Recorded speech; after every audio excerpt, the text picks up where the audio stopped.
এই যে শীতকাল এসেছে, কুকুর বাচ্চা দেয়। একটা কুকুরের 8টা বাচ্চা হয়, 10টা বাচ্চা হয়, 6টা 7টা হয়। জীবনে কোনোদিন দেখেছেন কুকুরের বাচ্চারা দুধ না সারা পর্যন্ত কোনো মা কুকুর বাচ্চা রেখে পালিয়ে চলে গেছে?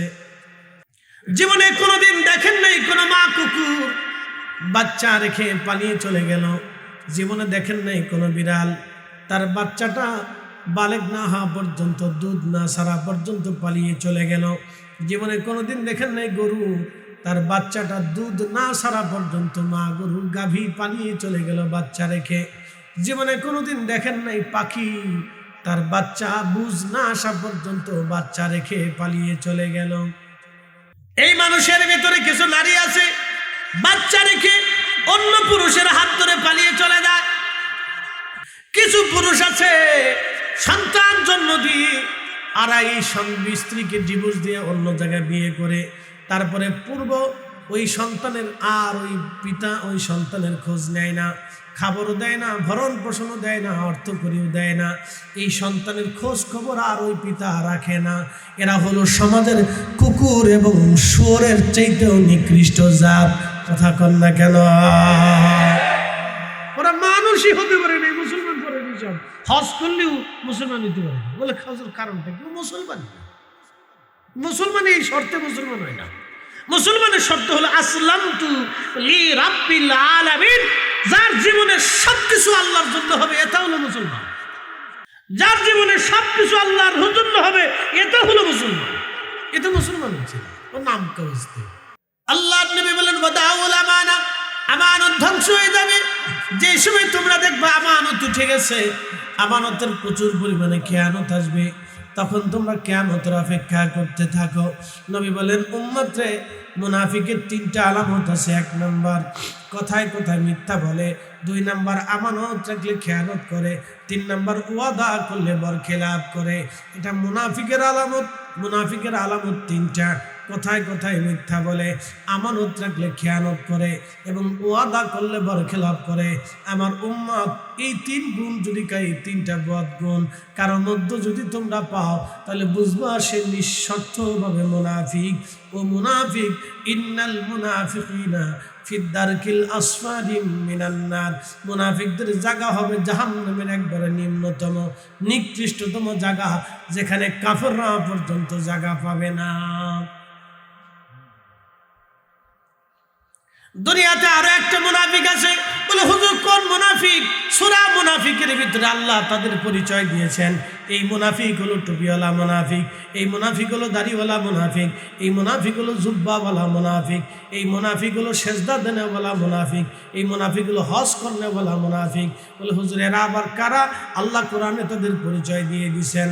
ওয়ালিল্লাহিল ইজ্জাতু ওয়া লিরাসূলিহি ওয়া লিল মুমিনিনা ওয়ালাকিন্নাল মুনাফিকিনা লা ইয়ালামুন।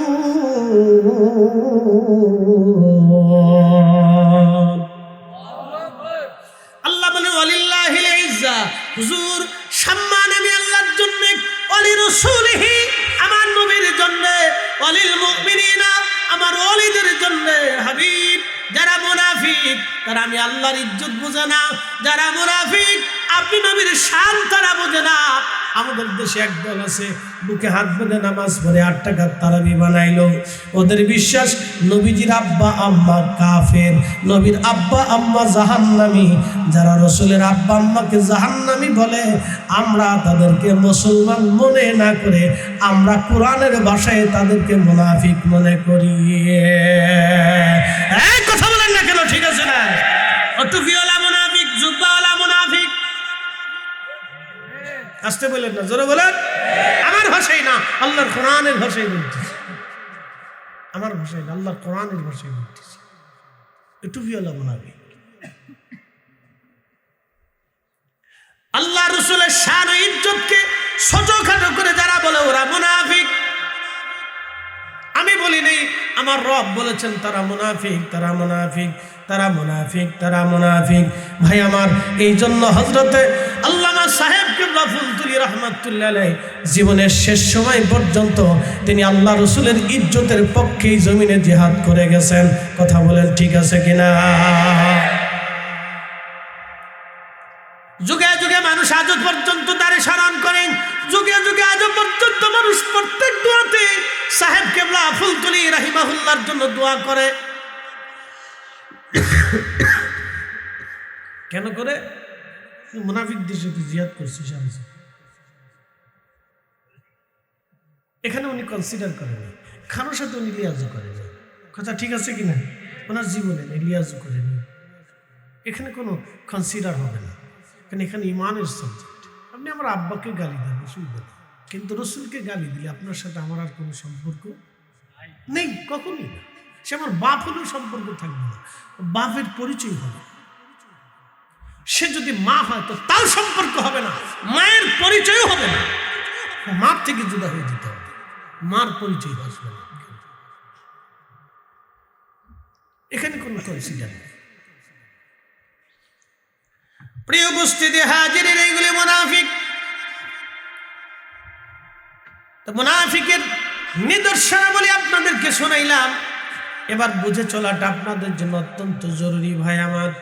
এই জন্য ইমানদারের সাথে চলাফেরা, উঠা বসা দরকার, মুনাফিক থেকে দূরে থাকা দরকার। আল্লাহ আমাদেরকে মুনাফিক চেনার তৌফিক দান করুন। আওয়াজ তুলে জোরে বলেন আমিন। উম্মত নামাজকে মেনে ফেলবে, আর একদল নামাজি আছে শুধু জুমার নামাজ পড়ে, আর কোন নামাজ তারা পড়বে না। আর একদল নামাজি আছে, সামনে নির্বাচন আসতেছে, সামনে নির্বাচনে দেখবেন অনেক আছে পেশাব করেও তারা পানি টানি লয় না, পেশাব করেও ডিলা কোনো ব্যবহার করে না। বিরাট বড় নেতাজি সুভাষচন্দ্র বসু না পেশাব করে পানি লয় না, মুইতে পানি লয় না। এরা বিচার চালিশ করে, এরা যদি দেশের বিচার করে, এই জন্য খোদার গজব আসবে। নবী বলছেন, উম্মত যদি সমাজের লিডার পারসনরা, সমাজের লিডার যারা হবে, নেতৃত্ব যারা দিবে, তারা যদি অসাধু, অচরিত্রবান, চরিত্রহীন হয়ে থাকে এবং সিটের বাটপার, চোর, লুচ্চা, ফাসিক ফুজদার হয়ে থাকে, তাহলে তোমরা শুনে রাখো কিয়ামতের অপেক্ষা করবে। আমি বলি নাই তো, 1450 বছর আগে আল্লাহ রসুল বলেছেন, সমাজের নেতৃস্থানীয়তে যারা থাকবে, সমাজের লিডার পার্সন যারা থাকবে, তাদের সৎ হতে হবে, নির্ভেজাল থাকতে হবে। তারা আমানত রক্ষা করবে, তারা ইনসাফ করবে, তারা ন্যায় বিচার করবে। তাদের কাছে তার সন্তানও যেমন সমান, অপরজনের সন্তানও তার কাছে একই রকম সমান থাকতে হবে। কিন্তু বড় আফসোস, আমরা হতভাগা জাতি, 18 কোটি মুসলমানের দেশে আজ পর্যন্ত 68,000 গ্রামে, 64,000 গ্রামে আজও পর্যন্ত ন্যায় বিচার হয় না। হয় না, মুখ দেখে, চোখ দেখে, দল দেখে, মত দেখে বিচার করে, কিছু পয়সা করে দিলে ওইটা ডাইন নাম হয়ে যায়, আজও পর্যন্ত হয় না। এই জন্য ভূমিকম্প মাঝে মধ্যে লাগা দেয়। শুধু কি ভূমিকম্প আসবে না, আরো গজব আছে। বলে হুজুর কি গজব আসবে?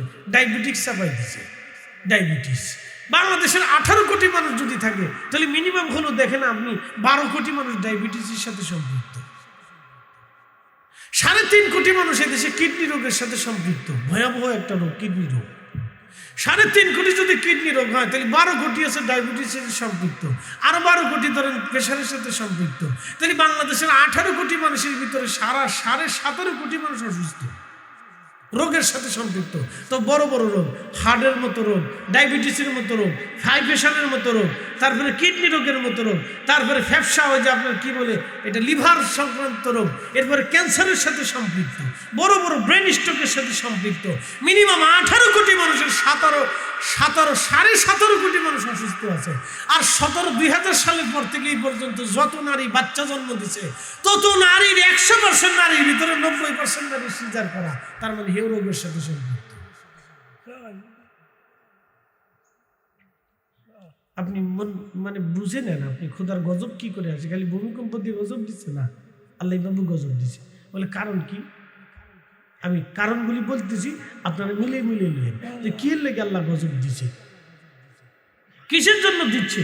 সারা পৃথিবী মানুষ ডায়াবেটিসের সাথে সম্পৃক্ত, লক্ষ লক্ষ কোটি কোটি মানুষ ডায়াবেটিস, হার্ট, প্রেশার, বড় বড় জটিল জটিল ক্যান্সার রোগের সাথে সম্পৃক্ত। কেন?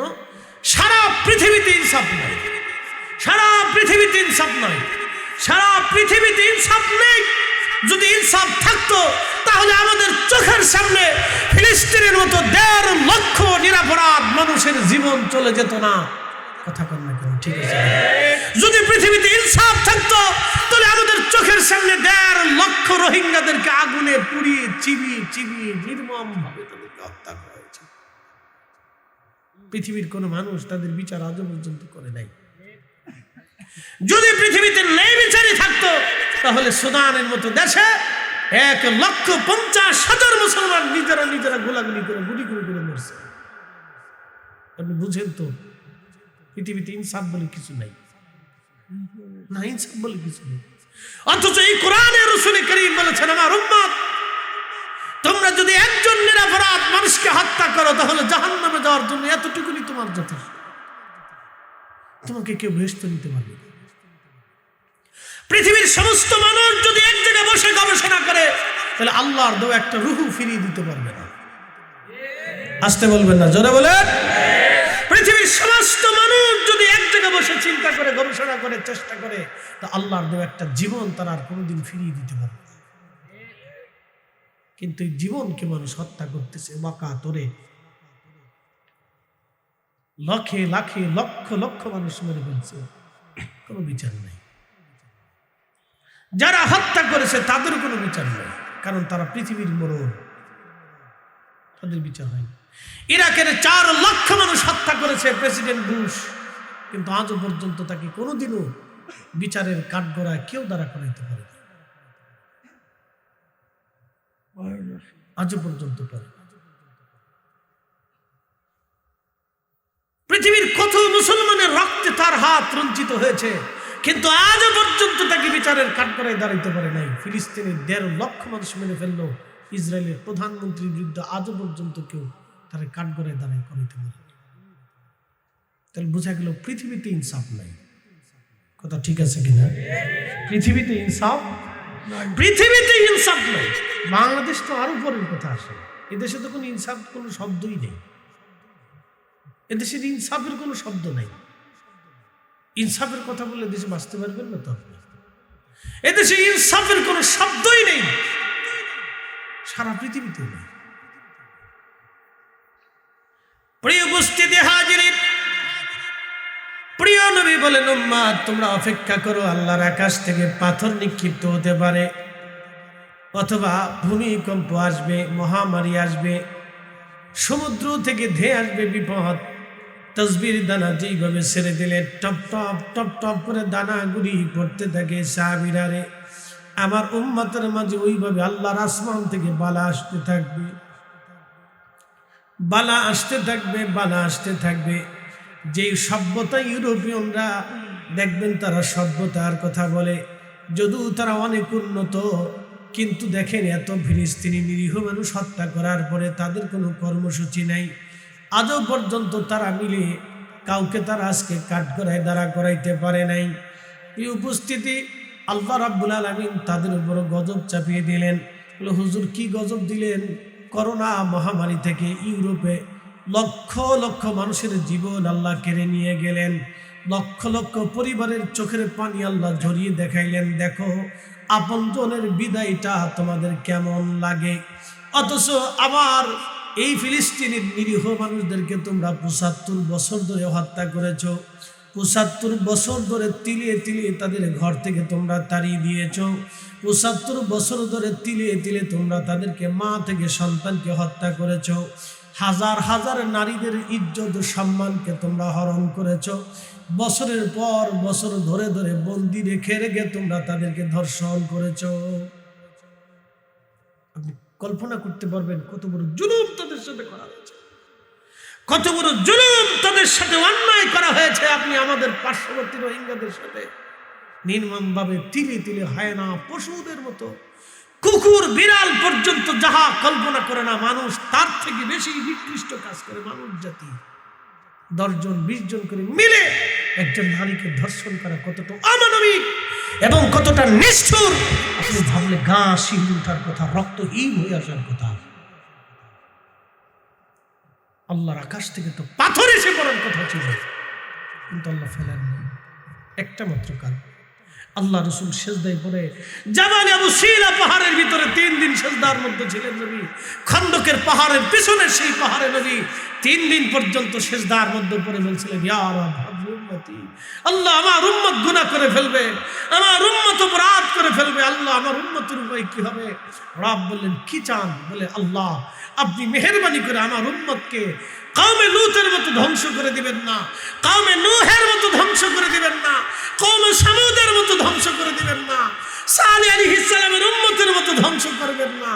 আল্লাহ আপনি ওয়াদা করেন আমার উম্মতকে আপনি সবলে ধ্বংস করে দিবেন না। আল্লাহ আমি আপনার কাছে এটা চাই, আপনি আমার উম্মত যত গুনাহ করুক আপনি রাগ করবেন না, আল্লাহ আপনি তাদেরকে ধ্বংস করে দিবেন না। আল্লাহ বলেন, মেহবুব আপনার কারণে দোয়াটা কবুল করে নিলাম। আসতে হয়ে গেল না? আর একটু জোরে বলেন। এই 11 মাসে বাংলাদেশে 170 জন নারী ধর্ষিত হয়েছে। আপনি তো নাউজুবিল্লাহ বলতেছেন, যদি এই কাতারে আপনার বোন থাকতো কি করতেন? মাগুরার আসিয়া নামক একটা ছোট্ট মেয়ের গুপ্তাঙ্গ বেলেট দিয়ে ছিঁড়ে ফেরে তাকে হত্যা করা হয়েছে। আজ পর্যন্ত আসামিদেরকে কাঠগড়ায় ঝুলাইতে পারছে? কিসের বিচার এটা? কি সাতার বিচার এটা? এত প্রকাশ্য হত্যাযোগ্য হওয়ার পরেও তাদের আসামিকে আজ পর্যন্ত ফাঁসির কাস্টে ঝোলানো গেল না। তাহলে কিসের বিচার এটা? কিসের ইনসাফ? কিসের ইনসাফ? লক্ষ লক্ষ দেশের কোটি কোটি মানুষ ফেসবুকে প্রতিবাদ করার পরেও তাদের বিচার হলো না। কিসের বিচার? কেন ভূমিকম্প আসবে না? কেন বালা আসবে না? কেন আল্লাহ ক্যান্সার দিবে না? কেন হার্টের রোগী দিবে না? কেন আল্লাহ বিকলাঙ্গ করবে না? কেন আপনাকে প্যারালাইসিস দিয়ে ঘরের ভিতরে পায়খানা পেশাব খাওয়াবে না? বলেন তো কেন দিবে না? এই জন্য দিচ্ছেন। কেন ফিজার নিত? প্রিয় উপস্থিতি হাজিরিন,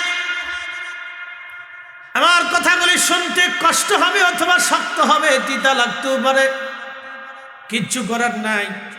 রসুল যেভাবে বলেছেন আমি আপনাদেরকে সেইভাবে শোনাচ্ছি। আসিয়া শুধু না, কত আসিয়ার জীবন চলে গেল। আজকে উসমান হাদির জন্য অনেকেই ব্যথিত হয়েছেন, কিন্তু নির্মমভাবে আমাদের মাওলানা রইসুদ্দিনকে প্রকাশ্যে পিটিয়ে মারা হলো। সন্তানের সামনে তাকে মারা হলো, তার মায়ের সামনে তাকে মারা হয়েছিল। আজও পর্যন্ত তার বিচার হয় নাই, ফয়সালা হয় নাই। আপনি ভাবেন তো, মার সামনে সন্তানকে নির্মমভাবে পিটিয়ে মারা হয়েছে। মিছিল করেছি ঢাকাতে, আজও পর্যন্ত তার ফয়সালা হয়নি। একটা আসামিকেও অ্যারেস্ট করেনি পুলিশ। বলেন আপনি কোথায় আছেন? প্রিয় উপস্থিতি হাজিরিন, এইভাবে যদি চলতে থাকে তাহলে আগামীর দিনগুলি আমাদের জন্য অনেক কঠিন হবে, অনেক ভয়াবহ হবে, অনেক কঠিন হবে, অনেক ভয়াবহ হবে। প্রিয় ভাই আমার, নবী আল্লাহ বলেন, ইন্নাল্লাহা ইয়া'মুরু বিল আদলি ওয়াল ইহসান। বান্দারে আমি নির্দেশ দিলাম তোমরা দুনিয়াতে ন্যায় করবা, অন্যায় করবা না। ন্যায় করবা, ইহসান করবা, তোমরা দয়া করবা, ন্যায় করবা, অন্যায় করবা না। আমি হুকুম দিলাম তোমরা দুনিয়াতে ন্যায় প্রতিষ্ঠিত করবা, ইনসাফ তোমরা প্রতিষ্ঠিত করবা, ইনসাফ প্রতিষ্ঠিত করবা, ইনসাফ প্রতিষ্ঠিত করবা। আল্লাহ হুকুম দিলেন তোমরা ইনসাফ প্রতিষ্ঠিত করবা। বাংলাদেশে লক্ষ লক্ষ লক্ষ লক্ষ গরিব মানুষ আছে, আহা টাকার অভাবে তাদের চিকিৎসা হয় না, টাকার অভাবে কত মা ওষুধ কিনে খেতে পারে না, টাকার অভাবে কত বাবা ওষুধ কিনতে পারে না, ভালো অপারেশন হয় না, ভালো চিকিৎসা তার হয় না, দুঃখে দুঃখে টাকার অভাবে মারা যায়। বহু বহু গরিব মানুষ আছে দুঃখে দুঃখে মারা যায়। প্রশ্ন রাখবেন, হুজুর তাহলে কি করণীয়? আমাদের করণীয় হলো কি? এই গরিব মানুষের চিকিৎসা রাষ্ট্র দিবে, রাষ্ট্রযন্ত্র দিবে। ভালো করে শুনে যাবেন ভাই আমার, ভালো করে বুঝে যাবেন আমার কথাগুলি ভাই, ভালো করে শোনেন। ধনীদের চিকিৎসা বড় ভালো ভালো ভালো হসপিটালে হয়। আমার টাকা আছে, আমার সন্তানের জন্য সুন্দর চিকিৎসা আমি করাইলাম, আমার বিবির জন্য সুন্দর চিকিৎসা আমি করাইলাম, কিন্তু আমার পেটের ব্যথা যেমন গরিবের পেটের ব্যথা একই রকম, ধনীর মাথা ব্যথা যেমন গরিবের মাথা ব্যথা একই রকম, ধনীর প্যারালাইসিস যেমন গরিবের প্যারালাইসিস একই রকম, ধনীর আপনার অপারেশন যেমন গরিবের অপারেশন একই রকম। তাহলে ধনীর যদি উন্নত চিকিৎসা হয় তাহলে গরিবের কেন চিকিৎসা হবে না? প্রশ্ন রাখবেন ফরিদে হুজুর, গরিবের চিকিৎসা কে দিবে? গরিবের চিকিৎসা রাষ্ট্র দিবে। রাষ্ট্রের দায়িত্ব ছিল গরিবের জন্য আলাদা হসপিটাল তৈরি করা। ওইখানে গরিব, হত দরিদ্র এবং মিসকিন, ভিখারি আর অভাবী, এতিম, দুস্থদের জন্য, বিধবাদের জন্য এবং বৃদ্ধ আর দরিদ্রদের জন্য আলাদা উন্নত চিকিৎসা করার কথা ছিল রাষ্ট্রের। কি কথা কর না কেন? আমাদের কাজ না, রাষ্ট্রের দায়িত্ব ছিল, কারণ রাষ্ট্র আমাদের থেকে ট্যাক্স নেয়, টাকা নেয়। কি কথা কর না কেন? এই যে সিলেট থেকে লন্ডনেরা শত শত হাজার হাজার কোটি টাকা দেশের রাষ্ট্র পায় না? কি কথা কর না কেন? রাষ্ট্র ভাগ পায় না? রাষ্ট্র ভাগ পাইলে তাহলে রাষ্ট্র কি করেছে? কেন তাদের চিকিৎসা হবে না? কেন তাদের চিকিৎসা হবে না? কেন আমার দেশের পথ শিশুরা রাস্তায় রাস্তায় ঘুরবে বলেন তো? কেন তারা মানুষের হাতে লাথি খাবে, গালি খাবে, ভিক্ষা করবে? একটা ছোট্ট বাচ্চার হাতে ভিক্ষার থালি কেন আসবে? কেন একটা ছোট্ট বাচ্চার হাতে, যখন তার হাতে কলম থাকার কথা ছিল, তখন সে দাঁড়ে দাঁড়িয়ে ভিক্ষা করবে দুমুঠো ভাতের জন্য, খাবারের জন্য? কেন সে ভিক্ষা করবে? কারণ কি? এই জন্য আল্লাহ রাসূল বলছেন, তোমাদের জন্য গজব অপেক্ষা করবে যদি রাষ্ট্রযন্ত্রে রাষ্ট্রের দায়িত্বপ্রাপ্ত ব্যক্তিরা যদি রাষ্ট্রের সম্পদকে নিজেদের মতো ভাগ বাটোয়ারা করে সরিবাটপাটি সিটারি করে খাও, তাহলে উম্মাত তোমরা আল্লাহর আকাশ থেকে পাথর নিক্ষেপের অপেক্ষায় থাকো, ভূমিকম্পের অপেক্ষায় থাকো। বালা আসবে তোমাদের জন্য, বড় বড় রোগ আসবে, ডায়াবেটিস আসবে, ক্যান্সার আসবে, তোমাদের হার্টে নষ্ট হবে, কিডনি পচে যাবে, তোমাদের কলিজা পচে যাবে, তোমাদের লিভার পচে যাবে, তোমাদের শরীরের ভিতরে আমি আল্লাহ ক্যান্সার ঢুকিয়ে দেব, মহামারী রোগ ঢুকিয়ে দেব, তোমাদের চোখের সামনে তোমাদের আপনজনেরা ঢুকে ঢুকে ঢুকে ঢুকে মরবে। কোনো ওষুধ থাকবে না, চিকিৎসা হবে, ডাক্তার বড় বড় রোগী দেখবে, কিন্তু কোনো ফায়সালা হবে না। এগুলি আল্লাহর গজব, আল্লাহর গজব। প্রিয় উপস্থিতি হাজিরিন, এইগুলি আল্লাহর গজব, এইগুলি আল্লাহর গজব, এইগুলি আল্লাহর গজব। নবী বললেন, ওদাউল আমানা, আমানত নষ্ট হয়ে যাবে, আমানত নষ্ট হবে, আমানত বলে কিছু থাকবে না, কেউ কাউকে বিশ্বাস করতে চাবে না। আজকে সন্তান মাকে বিশ্বাস করে না, মা সন্তানকে বিশ্বাস করতে পারে না, বাবা সন্তানকে বিশ্বাস করতে পারে না, সন্তান বাবাকে বিশ্বাস করতে পারে না। আমানত মরে গেছে যদি বুঝতে চান, 2-4-5 লক্ষ টাকা স্টাম্প ছাড়া, কাগজ কলম ছাড়া হাওলাত দিয়ে দেখেন, আমানত মরে গেছে। কষ্ট হচ্ছে আপনাদের? কিসের জন্য গজব আসবে এটা আমি আপনাদেরকে বুঝাচ্ছি। আমি আমার ব্যক্তিগত মত থেকে বলিনি, আল্লাহ রাসূল যেভাবে বলছেন আমি সেটা আপনাদেরকে ব্যাখ্যা করে শোনাচ্ছি। এখন যদি কারো গার উপরে যায় পড়ে, তাহলে ওটা আমার দোষ না। কি কথা ঠিক আছে কিনা? এটা যদি কারো শরীরের উপর যে পড়ে যায়, তাহলে বাপ, এটা আমার দোষ দিয়ে। এটা আল্লাহ রাসূল 1450 বছর আগে বলছিলেন, সেটাই আমি বলছি।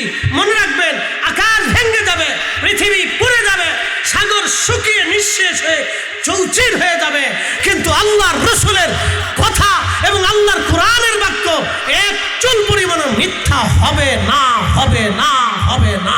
কথা বলে ঠিক না? চুল পরিমাণ মিথ্যা হবে না, ডান বাম হবে না। লা তাবদীলা কালিমাতিল্লাহ, আল্লাহর কালামের পরিবর্তন হবে না। আল্লাহ যাহা বলেছেন রাসূলকে, রাসূলের কালামের কোনো পরিবর্তন হবে না, কোনো পরিবর্তন নেই, যেটা বলছে ওটাই। এখন দায়িত্ব কাদের? আমাদের ভালোই ঠিক, আমরা ভালো হইলি সব ঠিক। প্রিয় উপস্থিতি হাজিরিন, এই যে শীতকাল এসেছে, কুকুর বাচ্চা দেয়, একটা কুকুরের 8টা বাচ্চা হয়, 10টা বাচ্চা হয়, 6টা 7টা হয়। জীবনে কোনোদিন দেখেছেন কুকুরের বাচ্চারা দুধ না সারা পর্যন্ত কোনো মা কুকুর বাচ্চা রেখে পালিয়ে চলে গেছে? দেখছেন জীবনে কোন কুকুর 8টা 10টা বাচ্চা হয়েছে, ওই বাচ্চা রেখে কুত্তা পালিয়ে চলে গেছে? মা কুকুর বাচ্চা দুধ না সারা পর্যন্ত দেখছেন? অর্থাৎ পশু পাখিদের হচ্ছে ওটা সাবালেক হয় কখন? যখন দুধ ছাড়াই দেয়। আর কুত্তা সাবালেক হয় কখন জানেন? তখন যে ঠ্যাং উঁচা করে যখন পেশাব ছাড়ে। মনে রেখে নেওয়া সালা। কুকুর সাবালেক হয় কখন জানেন? যখন পা উঁচা করে পেশাব ছাড়ে, তখন বুঝবেন এটা বুদ্ধিমান হয়েছে, এটার বুদ্ধি জ্ঞান হয়েছে। আর আমরা দেশের পোলাপান 7 বছর পরে সাবালেক হয়, 7 বছর পর্যন্ত হেতে দাঁড়ায় পেশাব করে। হ্যাঁ, এরপরে একটু বসে পেশাব করা শিখেছেন, এখন বসার দরকার, হেতে দাঁড়ায় পেশাব করে। আর কুত্তা দাঁড়ায় যখন পেশাব করবে পা উঁচা করে, তখন বুঝবেন এটা কিছু বুঝাইছে আর কি। খুব মনোযোগ দিবেন। জীবনে কোনোদিন দেখেন নাই কোনো মা কুকুর বাচ্চা রেখে পালিয়ে চলে গেল? জীবনে দেখেন নাই কোনো বিড়াল তার বাচ্চাটা বালেগ না হওয়া পর্যন্ত, দুধ না সারা পর্যন্ত পালিয়ে চলে গেল? জীবনে কোনোদিন দেখেন নাই গরু তার বাচ্চাটা দুধ না সারা পর্যন্ত, মা গরু গাভী পালিয়ে চলে গেল বাচ্চা রেখে? জীবনে কোনোদিন দেখেন নাই পাখি তার বাচ্চা বুঝ না আসা পর্যন্ত বাচ্চা রেখে পালিয়ে চলে গেল? জীবনেও দেখবেন না। কিন্তু এই মানুষের ভিতরে কিছু নারী আছে বাচ্চা রেখে অন্য পুরুষের হাত ধরে পালিয়ে চলে যায়। কিছু পুরুষ আছে সন্তান জন্ম দিয়ে আর এই স্ত্রীকে ডিভোর্স দিয়ে অন্য জায়গায় বিয়ে করে, তারপরে ওই সন্তানের আর ওই পিতা ওই সন্তানের খোঁজ নেয় না, খাবারও দেয় না, ভরণ পোষণও দেয় না, অর্থ করিও দেয় না। এই সন্তানের খোঁজ খবর আর ওই পিতা রাখে না। এরা হলো সমাজের কুকুর এবং শুয়োরের চাইতেও নিকৃষ্ট জাত। কথা কন না কেন? ওরা মানুষই হতে পারে না, মুসলমান করে সব হজ করলেও মুসলমান হতে পারে না। বলে খাওয়ার কারণটা কি? মুসলমান এই শর্তে মুসলমান হয় না। মুসলমানের শর্ত হলো আসলামতু লি রাব্বিল আলামিন, যার জীবনে সবকিছু আল্লাহর জন্য হবে, এটা হলো মুসলমান। যার জীবনে সবকিছু আল্লাহর জন্য হবে, এটা হলো মুসলমান। এটা মুসলমান হচ্ছে না, ও নাম কাজতে। আল্লাহর নবী বলেন ওয়াদাউল আমানা, আমানত ধ্বংস হয়ে যাবে যে সময় তোমরা দেখবা আমানত উঠে গেছে, আমানতের প্রচুর পরিমাণে খেয়ানত আসবে, তখন তোমরা কিয়ামতের অপেক্ষা করতে থাকো। নবী বলেন উম্মত রে, মুনাফিকের 3টা আলামত আছে। 1 নাম্বার কথায় কথায় মিথ্যা বলে, 2 নাম্বার আমানত রাখলে খেয়ানত করে, 3 নাম্বার ওয়াদা করলে বরখেলাপ করে। এটা মুনাফিকের আলামত। মুনাফিকের আলামত 3টা। কথায় কথায় মিথ্যা বলে, আমানত রাখলে খেয়ানত করে এবং ওয়াদা করলে বরখেলাপ করে। আমার উম্মত এই 3 গুণ যদি এই 3টা বদ গুণ কারোর মধ্যে যদি তোমরা পাও, তাহলে বুঝবা সে নিঃস্বার্থভাবে মুনাফিক। ও মুনাফিক, ইন্নাল মুনাফিকিনা ফি দারকিল আসফালি মিনান নার, মুনাফিকদের জায়গা হবে জাহান্নামের একবারে নিম্নতম নিকৃষ্টতম জায়গা, যেখানে কাফেররা পর্যন্ত জায়গা পাবে না। দুনিয়াতে আরো একটা মুনাফিক আছে। বলে হুজুর কোন মুনাফিক? সূরা মুনাফিকের ভিতরে আল্লাহ তাদের পরিচয় দিয়েছেন। এই মুনাফিক হলো টুপিওয়ালা মুনাফিক, এই মুনাফিক হলো দাড়িওয়ালা মুনাফিক, এই মুনাফিক হলো জুব্বাওয়ালা মুনাফিক, এই মুনাফিক হলো সেজদা দেনেওয়ালা মুনাফিক, এই মুনাফিক হলো হজ করনেওয়ালা মুনাফিক। বলে হুজুর এরা আবার কারা? আল্লাহ কোরআনে তাদের পরিচয় দিয়ে দিয়েছেন। ওয়ালিল্লাহিল ইজ্জাতু ওয়া লিরাসূলিহি ওয়া লিল মুমিনিনা ওয়ালাকিন্নাল মুনাফিকিনা লা ইয়ালামুন।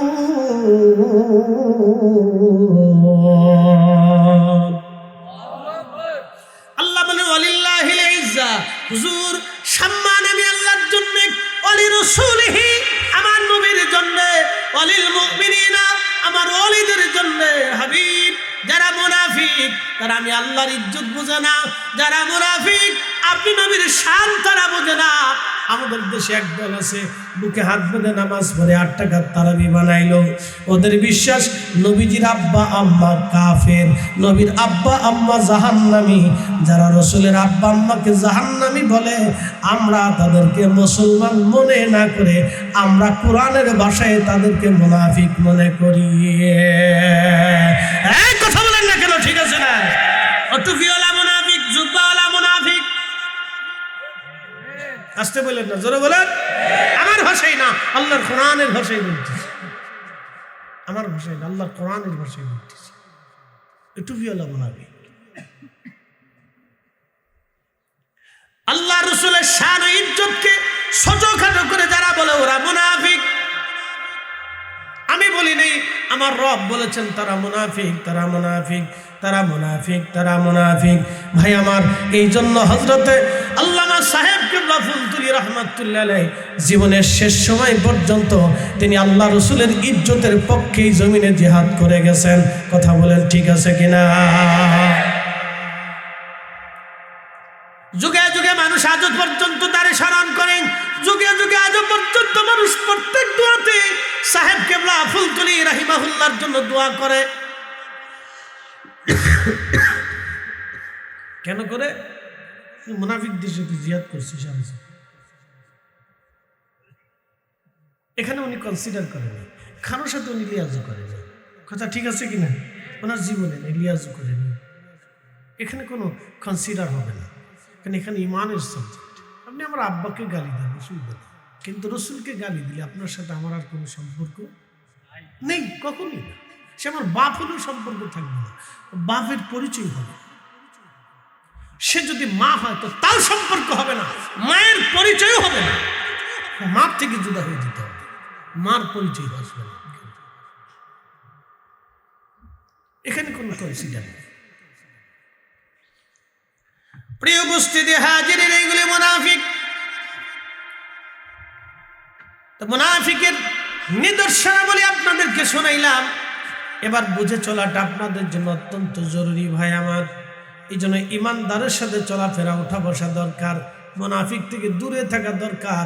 আল্লাহ আমাদেরকে মুনাফিক চেনার তৌফিক দান করুন। আওয়াজ তুলে জোরে বলেন আমিন। প্রিয় উপস্থিতি, ভালো করে শুনে যাবেন। লতিফপুরবাসী কিয়ামতের আলামত বলতে বলতে আমি আপনাদের সামনে নিয়ে চলে আসলাম। আর একটা আলামতের কথা নবী বলে গেলেন, উম্মতরে নতুন নতুন ওলামারা, পূর্ববর্তী ওলামা আমাদেরকে নির্বোধ মনে করবে, বোকা মনে করবে, গালি দিবে। নতুন নতুন ওলামারা, পূর্ববর্তী ওলামা আমাদেরকে নির্বোধ মনে করবে, গালি দিবে, তাদের ভুল ধরবে, তাদেরকে বোকা মনে করবে। তখন তোমরা আল্লাহর আকাশ থেকে পাথর নিক্ষেপের অপেক্ষায় থাকবে, জমিনে ভূমি দোষের অপেক্ষায় থাকবে, ভূমিকম্পের জন্য থাকবে। আল্লাহর আকাশ থেকে গজব টপ টপ টপ টপ করে একটার পর একটা, একটার পর একটা পড়তে থাকবে। আমার উম্মত, তোমরা ওই সময় কঠিন মুসিবতের জন্য অপেক্ষা করতে থাকো। আমার উম্মত, বিপদ আসতে থাকবে, বিপদ আসতে থাকবে, একটার পর একটা আসতে থাকবে, একটার পর একটা বিপদ আসতে থাকবে, একটার পর একটা বিপদ আসতে থাকবে। যখন নতুন নতুন উলামারা, পূর্ববর্তী উলামা আমাদেরকে নির্বোধ এবং বোকা মনে করবে, সেই সময়টা এখন দৃশ্যমান, প্রকাশ্যমান।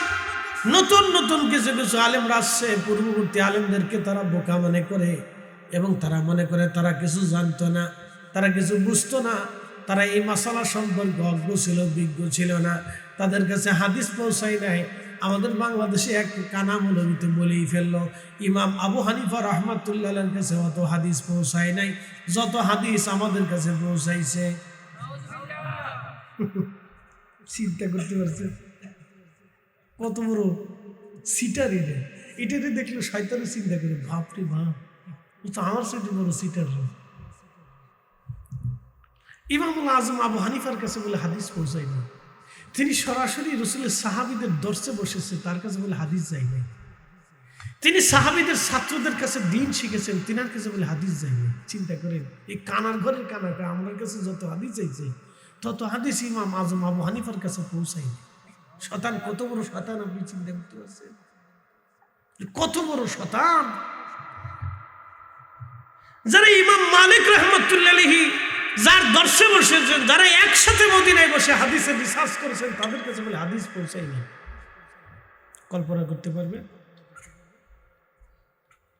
সাহাবীদের ছাত্রদের কাছ থেকে যিনারা হাদিস শিখেছেন, সরাসরি খাদেম রাসূল হযরত আনাস থেকে যারা হাদিস শুনেছেন, হাদিস শিখেছেন, দ্বীন শিখেছেন, নামাজ পড়েছেন, ইসলাম শিখেছেন, ঈমান শিখেছেন, তারা বলে হাদিস পাই না। আর এখন বলে ওরা হাদিস পেয়ে গেছে। শতান কত বড় শতান। আল্লাহ রাসূল বললেন, তখন তোমরা কিয়ামতের অপেক্ষা করো, কারণ ভাববা দুনিয়া শেষ হয়ে গেছে। এখন যে সিচুয়েশনটা চলতেছে এটা শেষ পর্যায়ে। অনেকে বলে বাংলাদেশের মুসলমান খুব পারফেক্ট। আমি আগেও জানতাম যে বাঙালি মুসলমানরা খুব পারফেক্ট মুসলমান। অন্তে বাঙালিদের ভিতরে ভেজাল ছাড়া আর কিছু নেই, না কিচ্ছু নেই। এদের মুসলমান কি মুসলমান আমি নিজেও জানি না, ভেজাল ছাড়া কিচ্ছু নেই। এরা টাকার জন্য খাবারের ভিতরে বিষ মিশে, পেঁপের ভিতরে বিষ মিশে, কমলা লেবুর ভিতরে বিষ মিশে, আপেলের ভিতরে বিষ মিশে, তারপরে আপনার ডাবের ভিতরে ইঞ্জেকশন দিয়ে ফানি মজা করার জন্য ইঞ্জেকশন মাইরে তারপরে ডাবের মজা করায়। এরপরে তরমুজের ভিতরে ইঞ্জেকশন মেরে দিয়ে তারপরে তরমুজ পাকায়। কলারে সুন্দর করে মেডিসিন দিয়ে তারপরে থুইয়ে এরপরে কলা পাকাচ্ছে, খাওয়াচ্ছে বাঙালিদেরকে খাওয়াতে। যারা এগুলি দেখবে তারাও চুপচাপ, কারণ তাদের পকেটের ভিতরে পয়সা করে ঢুকে। চিন্তা করলে মরে মরুক গে, আমার চিন্তা করে লাভ কি? হ্যাঁ, ও চিন্তা করতেছে মরে মরুক, আমার চিন্তা করে লাভ নেই। কিন্তু জানেন না ওর উপর আল্লাহ গজব চাপাবে, ওর ছেলে না ওর মেয়ে আল্লাহ ক্যান্সার দিয়ে দেবে। দেখবেন আপনি খুঁজে খুঁজে দেখেন, দেখবেন যে সিঙ্গাপুরে চিকিৎসা করায়, নইলে পরে আপনার আমেরিকা নিয়ে চলে যায়, নইলে ভারতে চিকিৎসা করায়, নিলে একটা কানা হয়ে রয়েছে, একটা বুবা হয়ে রয়েছে, না এটা অ্যাবনর্মাল হয়ে রয়েছে, ঘরের ভিতরে দেখলেন একটা পাগল হয়ে রয়েছে। হ্যাঁ, খুঁজে দেখেন, আপনি যা খুঁজে দেখেন তালাশ করে দেখেন। নাহলে বউ পাগল হয়ে গেছে, নাহলে বউ কথা শুনে না, অন্য বেটার লোকে ঘুরে। হ্যাঁ, আমি ঠিক বললো ঠিক, না ঠিক বললো ঠিক। আল্লাহর কসম করে বলি, মানুষের হক যারা নষ্ট করবে, দরিদ্রদের হক যারা নষ্ট করবে, এদেশে অন্ধ, ল্যাংড়া, কানা, বুবা, খোরা, বিধবা আর অসুস্থ, দিনমজুর, রিক্সাওয়ালা, ভ্যানওয়ালা, দিনমজুর, ঠেলা গাড়িওয়ালা আর এই সমস্ত গরিব, অসহায়, মিসকিন আর খেটে খাওয়া মানুষের হক যারা নষ্ট করবে, আল্লাহর কসম করে বলি, দুনিয়া তো সুখ হবে না, কবরেও হবে না, হাসরেও হবে না।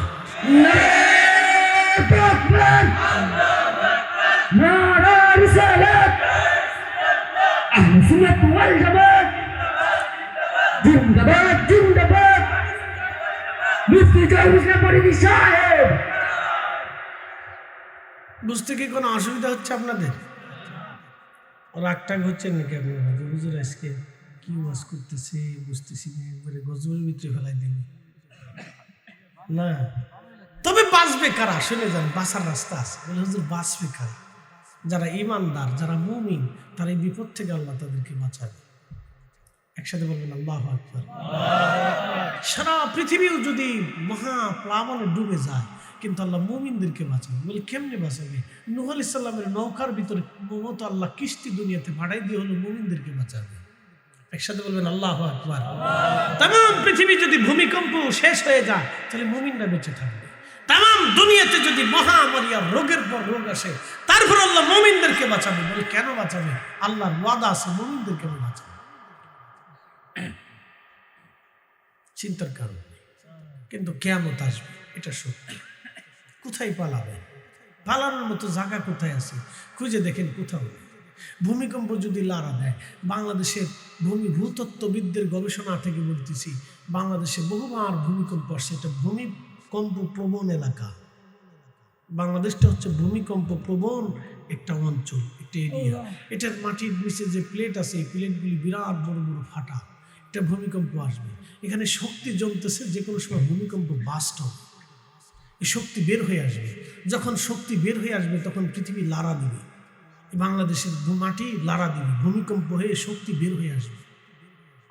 তো শক্তিটা যখন বের হয়ে আসবে, তো বিজ্ঞান বলতেছে শক্তি তো অবশ্যই বের হবে, টুডে টুমোর, 5 মিনিট পরেও হতে পারে, 50 বছর পরেও হতে পারে, শক্তি বের হয়ে আসবে। শক্তি যখন বের হবে তখন 8 স্কেলের উপরে ভূমিকম্প আসবে। স্কেলটা এত ভয়াবহ হবে, ভূমিকম্পের মাত্রা এত মারাত্মক হবে যে এদেশের 100% বিল্ডিংয়ের মধ্যে 65% বিল্ডিং ভেঙে পড়ে যাবে। এদেশের এই যতগুলি ব্রিজ আছে 100% ব্রিজের ভিতরে আপনার ওইরকম প্রায় 70-80টা ব্রিজ ভেঙে পড়ে যাবে, অকেজ হয়ে যাবে, কোনো কাজ থাকবে না। তাহলে আপনি বুঝেন উদ্ধার তৎপরতা কি হবে। 14 কোটি মানুষ ভূমিকম্পের আওতার ভিতরে থাকবে, 1 কোটি মানুষ স্পট ডেড হবে। স্পট ডেড বুঝছেন? একবারে 1 মিনিটের ভিতরে মারা যাবে, 1 কোটি মানুষ মারা যাবে স্পট ডেড। শুধু 50 লক্ষ মানুষ মারা যাবে ঢাকা শহরে স্পট ডেড, বাকি মানুষ তিলে তিলে পরে পরে আস্তে আস্তে মারা যাবে। ল্যাংড়া কানা বোবা খোরা অন্ধ হয়ে যাবে কোটি কোটি মানুষ।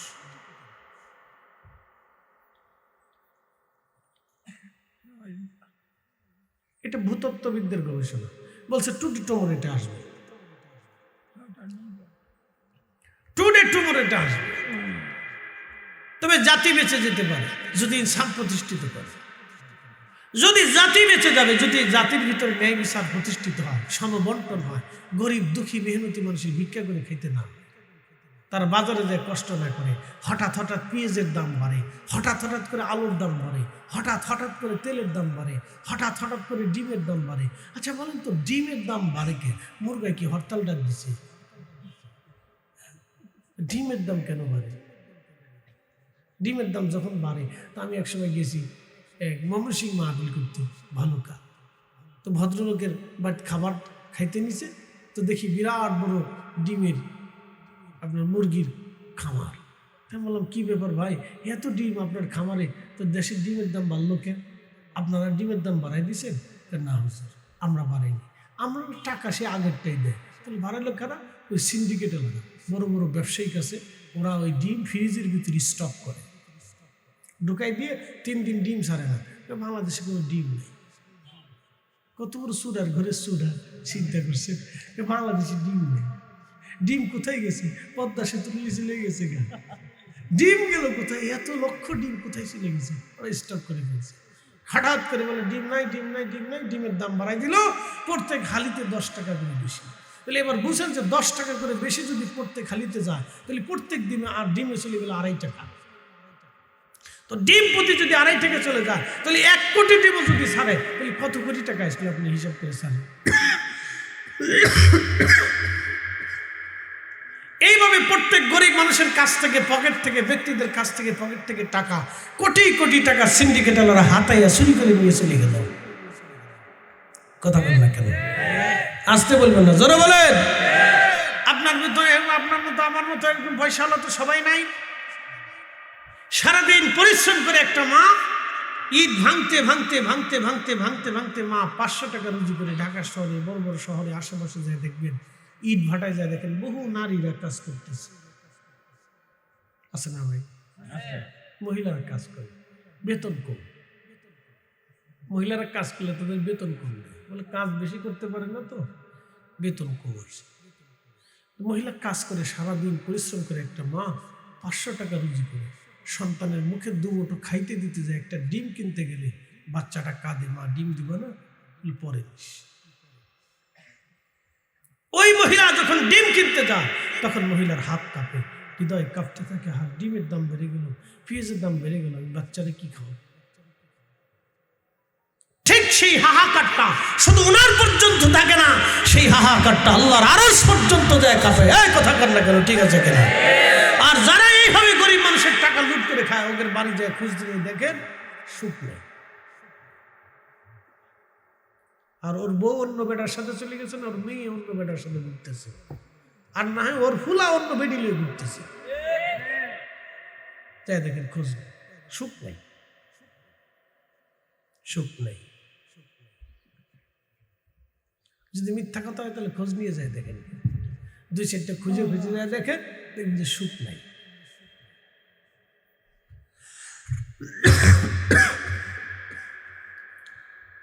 প্রিয় উপস্থিতি হাজিরিন, কথাগুলি কেন বললাম? প্রিয় নবীজি আমাদেরকে সতর্ক করে গেছেন কিয়ামতের আলামত নিয়ে। এই জন্য কিয়ামতের আলামত সম্পর্কে আমি আপনাদেরকে জানাচ্ছি। ভাই আমার, ভালো করে শুনে যাবেন। নবীজি বলেন, আমার উম্মতেরা, কিয়ামত তখন আসবে, তোমরা অপেক্ষা করো, যখন সন্তানরা পিতা মাতার অবাধ্য হবে। সন্তানরা পিতা মাতার অবাধ্য হবে। বাংলাদেশের দিকে যদি আপনি তাকান, তাহলে 100% সন্তানের ভিতরে 50% সন্তানরা পিতা মাতাকে মানে না। আপনি ঠিক বললেও ঠিক, না ঠিক বললেও ঠিক, আমি যেটা বললাম এটাও ঠিক। বলে হুজুর কেন ঠিক? আপনি খোঁজ নিয়ে দেখেন, এদেশের বহু বাবা মা সন্তানের নিপীড়নে মানুষের কাছে বলতে পারে না, বিচার দিতে পারে না। কারণ মুরব্বী কার কাছে বিচার দিবে? সন্তানের বিরুদ্ধে বাবা বিচার দিতে পারে না, বাবার কষ্ট হয়।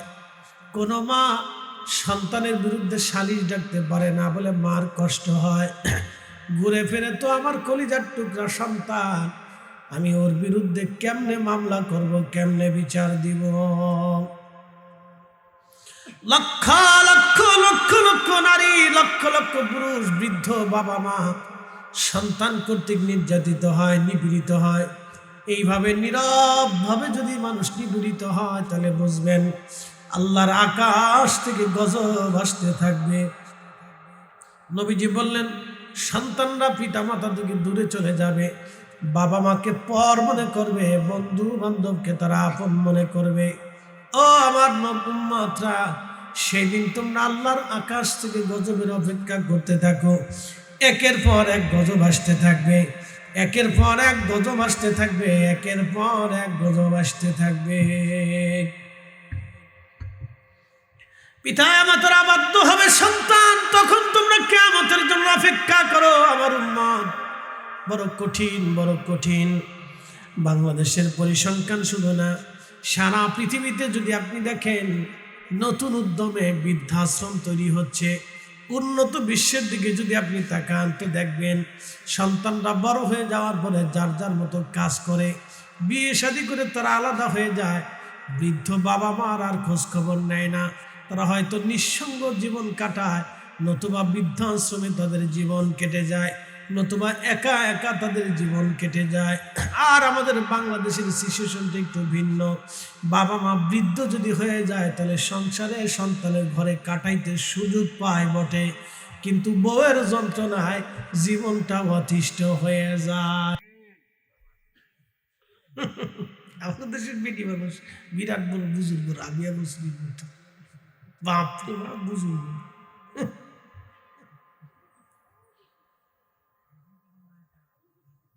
বিরাট বুজুর্গ বেটি। বেটার বউয়ের জ্বালায় শ্বশুর শাশুড়ির জীবন অতিষ্ঠ হয়ে যায়। সেই দিন এক বৃদ্ধ বাবার আর্তনাদ শুনলাম। তার 8টা সন্তান, 4টা মেয়ে, 4টা ছেলে, কিন্তু কোনো সন্তানদের ঘরে তার জায়গা হয় নাই। বৃদ্ধ নামাজ পড়ে, দেখলাম মুরব্বী, সরকারি চাকরি করত, এখন নিজে কাজ করে খায়। বলল, আমি বড় ছেলের বাসায় ছিলাম, একদিন বড় বৌমা আমার পকেটের মধ্যে বাজার করতে টাকা দেওয়ার পরে 10টা টাকা আমার পকেটে ফিরে আসছিল। ওই পকেটে 10টা টাকা ফিরে আসার কারণে বড় বৌমা বলল, বাবা তুমি টাকা চুরি করো। কি বুঝেন নাই? তো মুরব্বী বলতেছে, জীবনের শেষ সময়ে বৃদ্ধকালে সন্তানের টাকা চুরি করার অপমান আমি সহ্য করতে না পেরে চলে আসছি। বললাম যে না, নিজে প্রয়োজন মধ্যে ভিক্ষা করে খাবো, তো এই সংসারে বাচ্চার সন্তানের সংসারে অশান্তি করে আমার বউ আর সন্তানের ভিতরে ঝগড়া বসাতে হবে, এগুলি নিয়ে বিতৃষ্ণা বাড়বে, অশান্তি বাড়বে, চলে আসছে। বলেন তো, এই বৃদ্ধ লোকের সাথে ওই মহিলা জুলুম করছে। আরে সন্তানের টাকা যদি বাপ সাবু খেয়ে ফেলে দেয়, তারপরে সন্তানের অধিকার নাই বাপের বিরুদ্ধে কিছু বলবে? এই কথা বল জোরে বলে, কোন সন্তানের অধিকার নেই। সন্তানের টাকা যদি মা সাবু নিয়ে চলে যায়, তাও সন্তানের কিছু বলার অধিকার নেই, কারণ এটা মায়ের অধিকার। কি কথা ঠিক আছে কিনা? বৃদ্ধ বলতেছে 10 টাকা নিয়েছে, 10টা টাকা পকেটে বেঁচেছি, ফেরত দিতে পারিনি, তাতে আমরা চোর বানিয়ে ফেলেছি, চলে আসছি দরকার নেই। বুঝতে পারছেন? ভাবতেছেন আপনার জীবন আসবে না, আসতে পারে। আমি নিজে দেখেছি, 3 পুলার বাপ মাস্টার মানুষ, শেষ জীবনে ভিক্ষা করে মাদারি করে আমার জীবনে।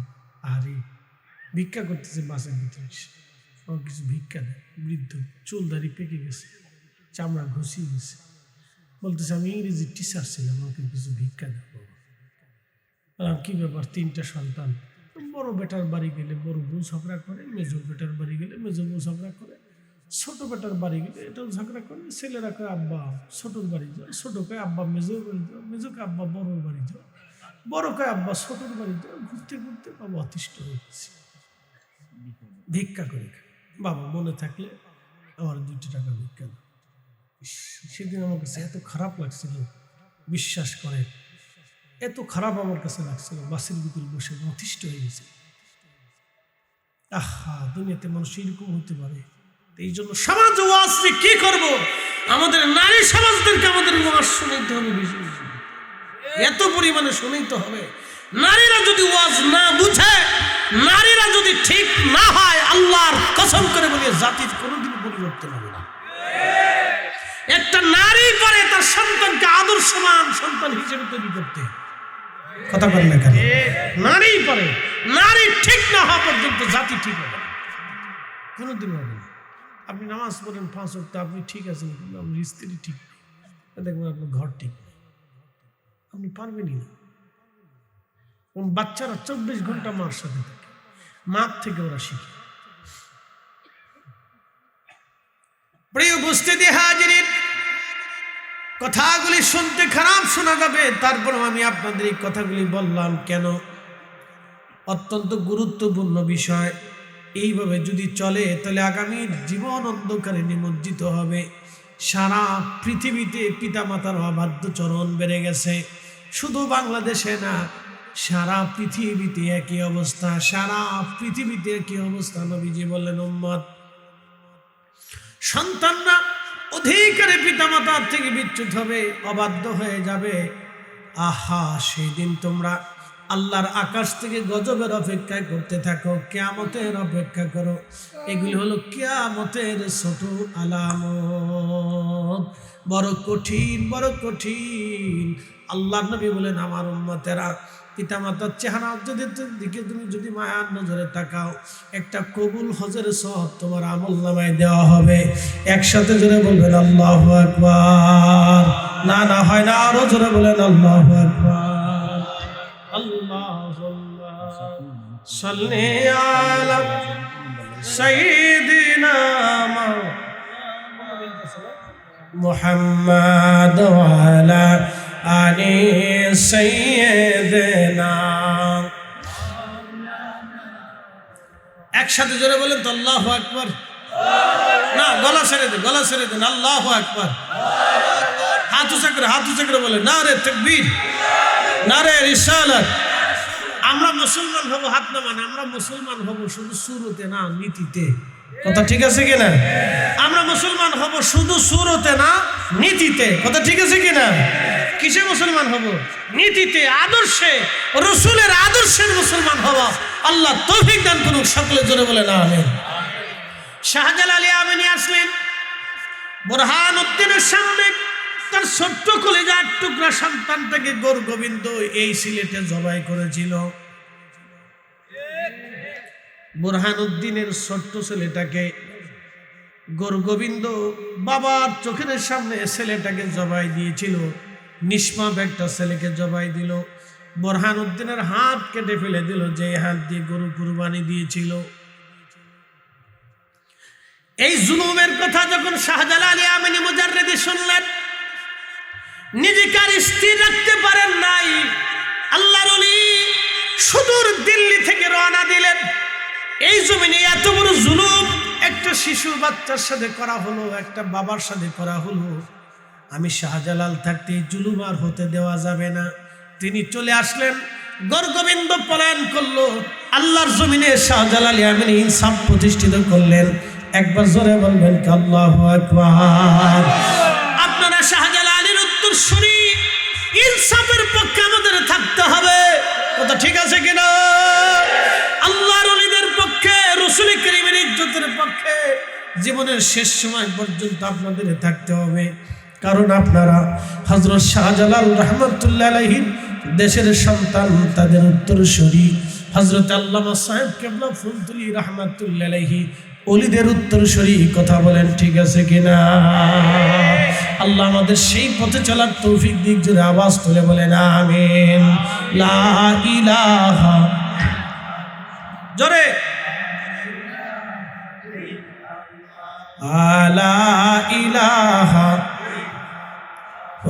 লা ইলাহা ইল্লাল্লাহ হাসবি রাব্বি জাল্লাল্লাহ মা ফি কলবি গায়রুল আহা নূর মুহাম্মদ পড়ি লা ইলাহা ইল্লাল্লাহ লা ইলাহা, আওয়াজ তুলে আল্লাহ আল্লাহ আল্লাহ আল্লাহ আল্লাহ আল্লাহ আল্লাহ আল্লাহ।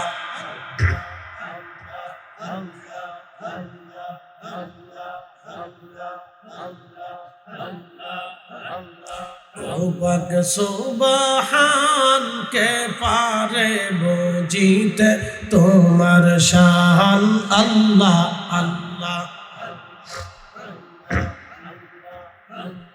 জিন্দা কে মারিতে পারো, জিন্দা কে মারিতে পারো, মহারার পারো দিতে জান তুমি, মহারার পারো দিতে জান কে পারে জিতে তোমার শান আল্লাহ আল্লাহ আল্লাহ।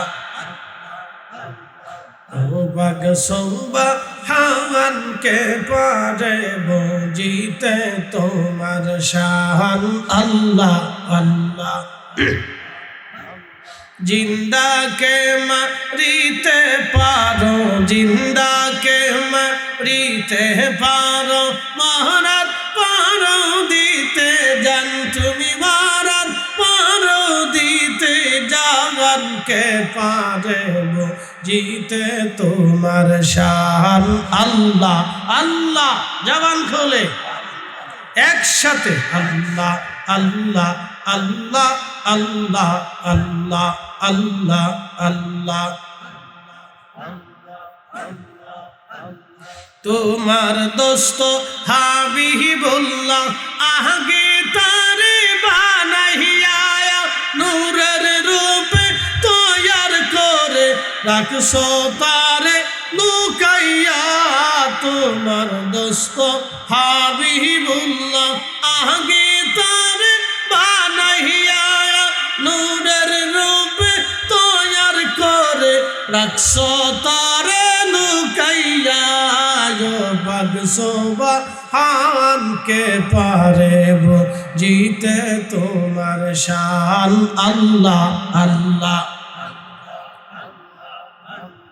জিন্দা কে মারিতে পারো, জিন্দা কে মারিতে পারো, মহারাজ পারো দিতে জান তুমি, মহারাজ পারো দিতে জান কে পারে জিতে তোমার শান আল্লাহ আল্লাহ আল্লাহ।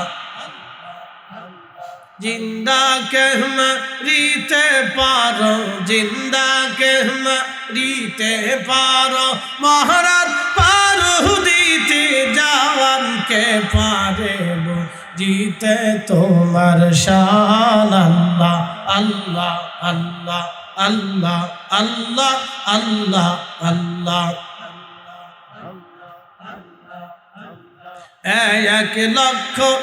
1,24,000 পয়গম্বর বানাইয়া তোমার দোস্ত হাবিবুল্লাহ রাখছো তারে লুকাইয়া।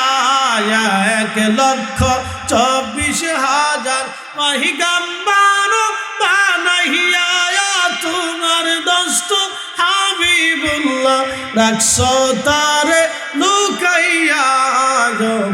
সুবহান কে পারে জিতে তোমার শান আল্লাহ আল্লাহ আল্লাহ জিন্দা কে মারিতে পারো জিন্দা কে মারিতে পারো মহারার পারো দিতে জান কে পারে জিতে তোমার শান আল্লাহ আল্লাহ আল্লাহ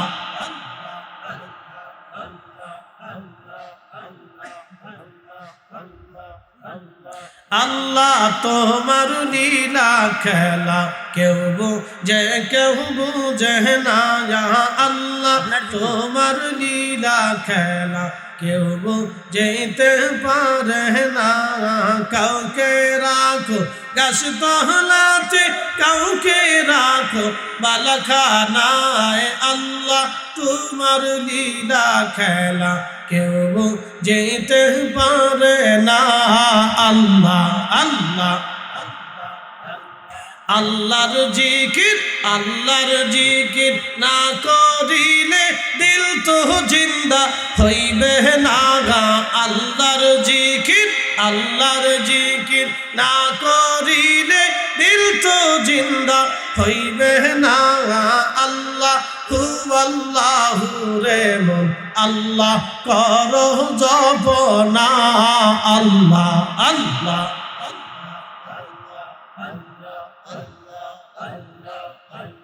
গাছ বৃক্ষ তরুলতা সবুজ গাছের কচি পাতা গাছ বৃক্ষ তরুলতা সবুজ গাছের কচি পাতা জিকিরে হ্যাঁ লাইসে মাথা নয়ন খুইলা দেখো না গো জিকিরে হ্যাঁ লাইসে মাথা নয়ন খুইলা দেখো না আল্লাহ আল্লাহু রে মন আল্লাহ করো জপনা আল্লাহ আল্লাহ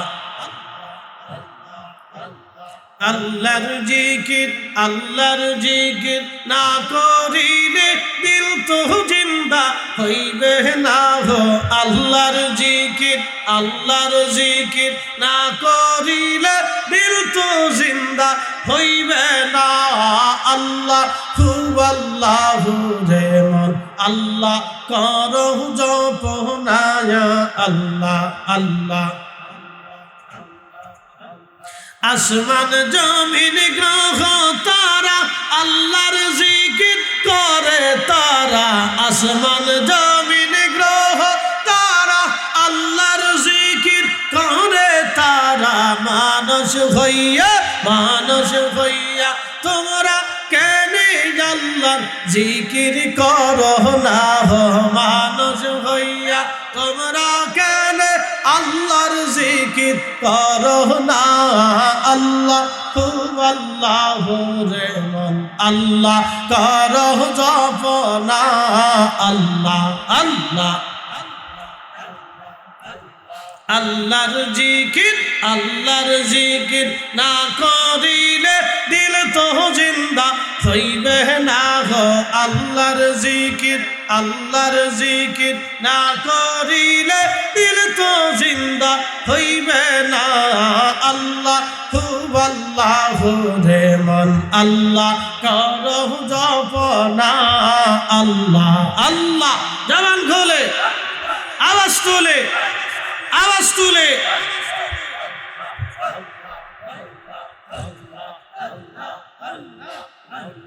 আইসো ভাবে যাইতে হবে ভেবে কেন ভাবো না আইসো ভাবে যাইতে হবে ভেবে কেন ভাবো না আদম ফরিদি ভেবে বলে আল্লাহর জিকির সাইরো না আদম ফরিদি ভেবে বলে আল্লাহর জিকির সাইরো না আল্লাহ আল্লাহু রে মন আল্লাহ করো জপনা আল্লাহ আল্লাহ